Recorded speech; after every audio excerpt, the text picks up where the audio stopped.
வணக்கம். இது நம்ம கிச்சனில் நம்ம இன்றைக்கி என்ன பண்ண போகிறோம்னா சேப்பங்கிழங்கு வறுவல் பண்ண போகிறோம். சேப்பங்கிழங்கு வறுவல் நிறைய பேர் கேள்விப்பட்டிருக்க வாய்ப்பில்லை. நான் பண்ணுறேன். தெரிஞ்சவளுக்கு ஓகே, தெரியாதவளுக்கு எப்படி என்னங்கிறத இன்ட்ரெஸ்ட் இருந்தால் பார்த்து தெரிஞ்சுக்கோங்க. நான் என்ன பண்ணுறேன், சேப்பங்கிழங்கை நல்லா மண் போக எலும்பிட்டு, இல்லை அலம்பக்கூட வேண்டாம், நல்ல அருவாமனையில் கத்தியிலையோ தோலியை சீவி, முழு சேப்பங்கிழங்கு சீவினதுக்கப்புறம் அதை நல்லா ஜலத்தில் போட்டு நல்லா அலம்பி மண் போக அலம்பி எடுத்துட்டு, அதுக்கப்புறமா ஒரு ஒயிட் கிளாத்துலேயோ ஒரு காட்டன் துணியில் விரித்து போட்டு நல்லா ஈரம் போக தொடச்சிடணும். அப்புறம் சிப்ஸு கட்டையில் சீவி நான் இந்தமாரி வச்சுட்டுருக்கேன். இப்போ நான் இங்கே எண்ணெயே காய வச்சுட்டுருக்கேன். நான் இந்த சேப்பங்கிழங்கு சிப்ஸை 2 மெத்தடில் பண்ண போகிறேன். ஒன் ஆஃப் த மெத்தட் இந்த நம்ம இப்போ சேப்பங்கிழங்கு சிப்ஸுக்கு 2 மெத்தடில் பண்ணுறது ஒன் ஆஃப் த மெத்தட். இதெல்லாம் எடுத்து நான் போட்டுட்டேன். இதில் மஞ்சத்தூள் கொஞ்சமாக போட்டுட்டா போதும். தனி மிளகாத்தூள், உப்பு, அவ்வளோதான். நான் அடுப்பை ஆன் பண்ணுறேன். இப்போ இதெல்லாத்தையும் பெசரு இதுமாரி பெசரிட்டு எண்ணெயில் போட்டு பொரிக்க வேண்டியதான்.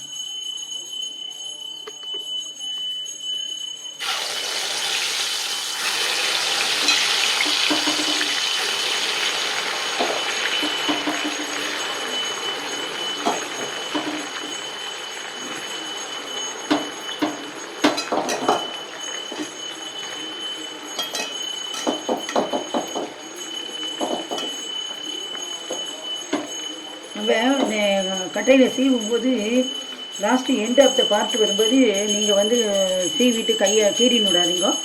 அதை கூட அப்படியே எடுத்து வச்சுருங்க. கறி பண்ணலாம், மோர் குழம்புல பண்ணலாம், சாம்பாரில் பண்ணலாம், என்ன வேணாலும் பண்ணிக்கலாம். இப்போ இது நல்லா பொரிஞ்சு வரட்டும். நான் இது வருங்க, இதுவே நல்லா பொரிஞ்சு வரணும். இது ஒரு டேஸ்ட்டை கொடுக்கும். இன்னொரு மெத்தட் பண்ண போகிறேன், அது ஒரு டிஃப்ரெண்ட் டைப்பாக ஒன்று டேஸ்ட்டை கொடுக்கும். எல்லாத்தையும் நம்ம பார்க்கலாம். வெயிட் பண்ணுவோம். இப்போ என்னென்னா இப்போ பொரிஞ்சுட்டுருக்கு ஃபஸ்ட்டு போட்டது மெத்தடு. இப்போ இது செகண்ட் மெத்தட். இதில் நான் ஈரத்தெல்லாம் வடிய வச்சுட்டு சேப்பங்கிழங்க இந்தமாரி போட்டுட்டேன்.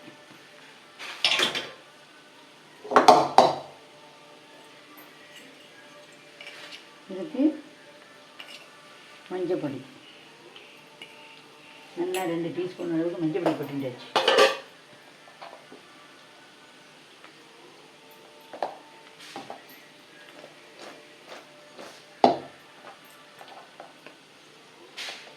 இப்போ இதுக்கு 1 டீஸ்பூன் அளவுக்கு இல்லை மொத்தத்தில் 2 டீஸ்பூன் அளவுக்கு தனி மிளகாத்தூள் போட்டுருக்கேன். இது தேவையான உப்பு போட்டுட்டாச்சு. இப்போ நல்லா கசரி விடணும். இப்போ இதில் நம்ம மஞ்சத்தூள், மிளகாத்தூள், உப்பு எல்லாம் போட்டுட்டோம். மிளகாத்தூள், தனி மிளகாத்தூள் போட்டுருக்கோம். இப்போ நான் இதில் கார்ன்ஃப்ளவர் மாவு போடுறேன். 2 டேபிள் ஸ்பூன் அளவுக்கு கார்ன்ஃப்ளவர் மாவு, அதிகம் தேவையில்லை. 1 டேபிள் ஸ்பூன் அளவுக்கு அரிசி மாவு. ஸோ முடிஞ்சு போச்சு. இப்போ இதை நல்லா பெசரிட்டு போடலாம். வெயிட் பண்ணுவோம். இப்போ நம்மளுடைய சேப்பங்கிழங்கு சிப்ஸு ரெடி ஆகிடுது. நீங்கள் எப்படி ரெடி ஆகிடுதுன்னு யங்ஸ்டர்ஸ்லாம் தெரிஞ்சு போயிடலாம். இந்தமாரி ஃப்ரை ஆகணும்னா முதந்து வரும். இப்போ நம்ம அடுப்பை சிம்மில் வச்சுட்டு இதை எடுக்க போகிறோம்.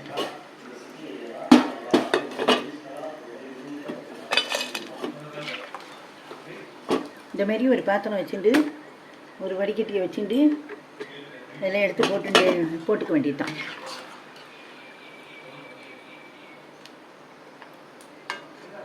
இது எல்லாத்துக்கும், எல்லா விதமான சாதத்துக்கும் தொட்டுண்டு சாப்பிட்லாம். வெரைட்டி ரைஸ்க்கும் தொட்டுக்கலாம்.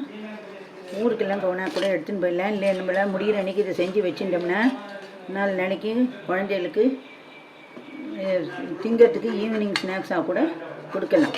ஸ்கூல் விட்டு வந்த உடனே அவள்லாம் கொடுத்தா ரொம்ப சந்தோஷப்பட்டு சாப்பிடுவாள்.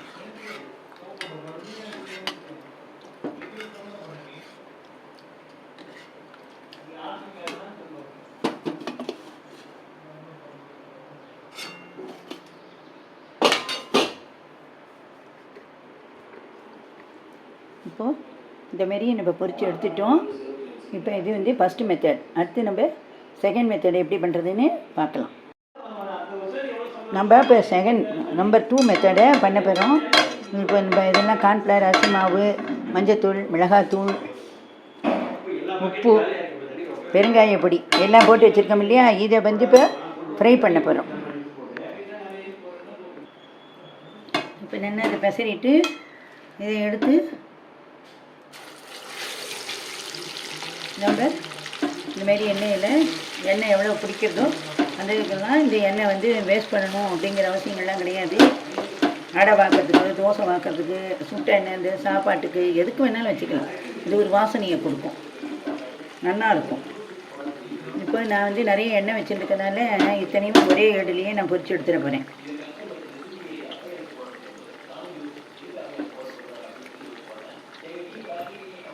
இதுலேயே நிறைய டைப்பு பண்ணிடலாம். இது எப்படிங்கிறது இது பொரிஞ்சு வரட்டும். எடுத்ததுக்கப்புறம் நான் உங்களுக்கு காட்டுறேன்.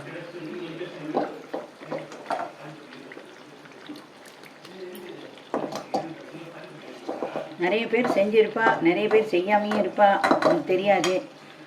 அந்த காலத்தில் செய்கிற பழக்கம். நான் சேப்பங்கிழங்கு ஒரு நாளைக்கு கறி பண்ணலாம், ஒரு நாளைக்கு வறுவல் பண்ணலாம், ஒரு நாளைக்கு வத்தல் போடலாம், வறுவலாம். இதுலேயே இன்னொரு மெத்தட் வத்தல் கூட இருக்குது. அதையும் நானே அடுத்த டைம் பண்ணும்போது செஞ்சு காட்டுறேன். இது நல்லா பொரியட்டும். பொரிஞ்சதுக்கப்புறம் பார்ப்போம். இப்போ நம்மளுடைய செகண்ட் மெத்தடில் பண்ணினோம் இல்லையா? கார்ன்ஃப்ளவர், மைதா எல்லாம் போட்டு நான் அடுப்பு என்ன பண்ணுறேன். அந்த வறுவல் ரெடி ஆகிடுச்சு.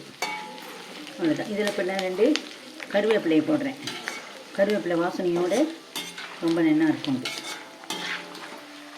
இப்போ இதை வந்து நான் எண்ணெயிலேருந்து வடிகட்டி எடுக்க போகிறேன். இந்தமாரி இது வந்து இதுவும் ஈவினிங் ஸ்நாக்ஸாகவும் வச்சுட்டு சாப்பிட்லாம். குழந்தைகள்லாம் லஞ்ச் பாக்ஸ் ரெசிபிக்கு தொட்டுக்கிறதுக்கும் கொண்டு போயிடலாம். சாம்பார் சாதம், வெரைட்டி ரைஸ்லாம் பண்ணுற பற்றியில் அதுக்கும் இதேமாரி எல்லாம் பண்ணி குழந்தைகளுக்கு கொடுக்கலாம். இந்த குழந்தைகள் நல்லா விரும்பி சாப்பிட்றது. இதை நிறைய பேர் பண்ணியிருக்கலாம், பண்ணாமையும் இருக்கலாம். இது இந்தமாரி ஒரு ரெசிபி இருக்குது அப்படிங்கிறத நான் போட்டிருக்கேன். நீங்கள் பாருங்கோ. நான் பிடிக்கிறதுலாம் என்னை அப்ரிஷியேட் பண்ணுவேன். நம்ம பண்ணுற ரெசிபீஸ்லாம் உங்களுக்கு பிடிச்சிருந்ததுன்னா லைக் பண்ணுங்கோ, ஷேர் பண்ணுங்கோ, சப்ஸ்கிரைப் பண்ணுங்கோ, கமெண்ட்ஸ் பண்ணுங்கோ. அதில் சொல்லுங்கோ எப்படி வந்தது, பண்ணி பார்த்தேன், எப்படி வந்தது, ஏது என்னங்கிற விஷயத்தை ஷேர் பண்ணிக்கோங்கோ, சொல்லுங்கோ.